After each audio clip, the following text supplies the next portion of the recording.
नमस्कार दोस्तों, the knowledge में आपका स्वागत है। और आज हम बात करेंगे एक ऐसी चीज के बारे में जिसको आज तक किसी ने नहीं देखा। जी, आज हम बात करेंगे स्ट्रॉम आई या एक बवंडर की आंख के बारे में। दोस्तों, ये बवंडर या स्ट्रॉम दुनिया के कई हिस्सों में हर साल आते रहते हैं। समंदर से उत्पन्न होने वाले चक्रवात या साइक्लोन को हरिकेन कहा जाता है और ये इतना बड़ा और भयानक होता है कि समंदर का लाखों लीटर पानी अपने साथ लेके चलता है।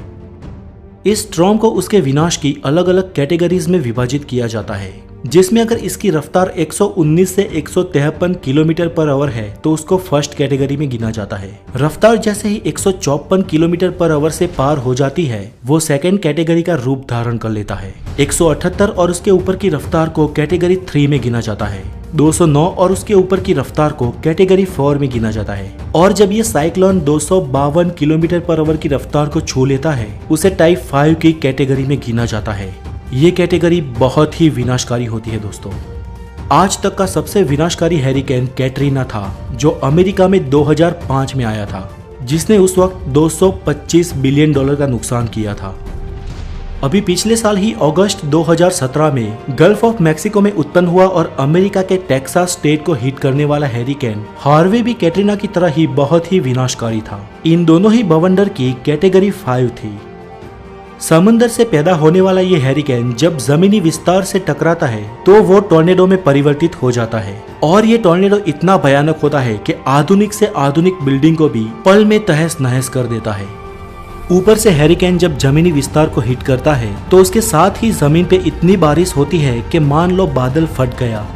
पिछले साल अगस्त महीने में जब हार्वे आया था तब मैं टेक्सास के ह्यूस्टन शहर में ही था और मेरा नासा विजिट करने का प्लान इसके कारण चौपट हो गया था।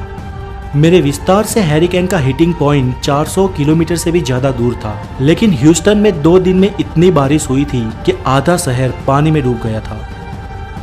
दोस्तों, इसके अलावा कनाडा और नॉर्थ अमेरिका में भयानक बर्फ के तूफान भी आते रहते हैं, जिसे स्नो स्टॉर्म कहा जाता है। इस स्टॉर्म में फर्क सिर्फ इतना होता है कि इसमें बारिश नहीं लेकिन बेहद मात्रा में बर्फ गिरती है और जहाँ पे इस तूफान की असर होती है उसके आसपास के लगभग हजारों किलोमीटर दूर का भाग मानो हिम युग में तब्दील हो जाता है। लेकिन दोस्तों, ये सारे स्टॉर्म के मूल में तो एक ही बात होती है कि ये सारे चक्रवात होते हैं और इन सभी चक्रवात के 3 भाग होते हैं। एक तो होता है इन चक्रवातों की वॉल, दूसरा उसके मध्य का या बीच का भाग और तीसरा उसकी आंख। दोस्तों, कहा जाता है कि आज तक किसी चक्रवात या स्टॉर्म की आई किसी ने भी नहीं देखी। अगर आप उसके आसपास हेलीकॉप्टर से भी जाओ तो भी इसकी असर इतने किलोमीटर दूर तक होती है कि वो हेलीकॉप्टर को भी नुकसान करेगा। इसलिए इसके बीचों बीच की उसकी आई देखना बेहद मुश्किल है। कभी कभी सैटेलाइट से उसकी तस्वीर मिल जाती है, लेकिन यहाँ पे दोस्तों हम उसकी कुछ सैटेलाइट से खींची तस्वीरों से और कुछ फिल्मों की क्लिप्स और एनिमेशन से आपके सामने ये पूर्ण रूप से प्रस्तुत करने की कोशिश करेंगे कि स्टॉर्म के बीच का भाग और उसकी आई कैसे दिखते हैं। दोस्तों, आपको ये जान के हैरानी होगी कि जो स्टॉर्म अपने आसपास के सैकड़ों किलोमीटर का विस्तार तहस नहस कर देता है और उसके आसपास 250 किलोमीटर पर आवर की रफ्तार से हवा बहती है, उसके मध्य का, बीच का या सेंटर का भाग बहुत ही शांत होता है और उसके बीचों बीच सेंटर में शून्य अवकाश होता है।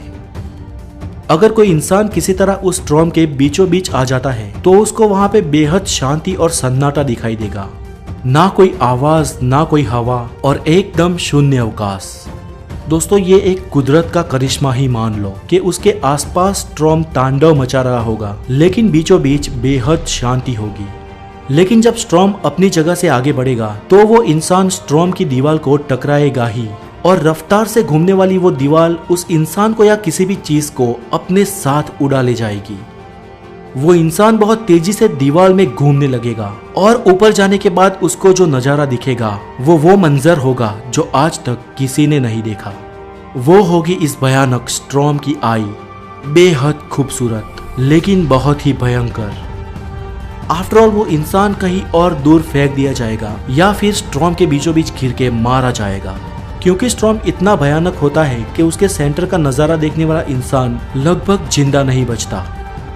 दोस्तों, आज के लिए इतना ही। अगर वीडियो अच्छी लगी हो तो लाइक जरूर कर दें और अगर आप नए हैं तो द नॉलेज को सब्सक्राइब अवश्य करें। आपकी शुभकामनाओं के साथ फिर मिलेंगे। Have a good day, take care.